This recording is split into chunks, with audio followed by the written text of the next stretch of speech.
Hey there, Mary Giuliani here, trauma recovery and resilience coach.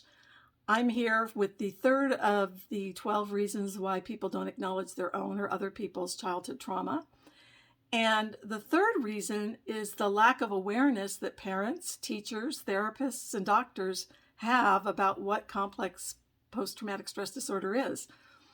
The reality is that I had been in recovery for 30 years, had seen many psychiatrists and psychologists and therapists, and not one of them ever gave me an idea that my struggle with food, drugs, alcohol, relationships could have been related to what I went through growing up, and they all knew about my history. And so the reality is that the mental health community is really not trained on how to recognize complex PTSD and let their patients know when they have it. I heard about one person that her therapist knew that she was suffering from complex PTSD, but failed to tell her on purpose because she didn't want to upset her or make her feel labeled.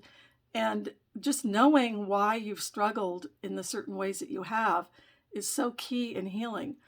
So, there's some other keys that I'm going to talk about. The fact that complex PTSD is not acknowledged in the DSM, which is the Diagnostic Manual of Mental Health Disorders. That's another reason. But again, just the lack of awareness in our culture about complex PTSD is just a tragedy, and is one of the reasons why I wrote my book. It's not about food, drugs, or alcohol. It's about healing complex PTSD.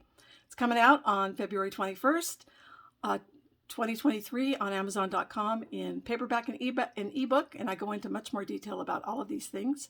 So I look forward to seeing you on our next video, number 4, the fourth reason why people don't acknowledge their own or other people's childhood trauma.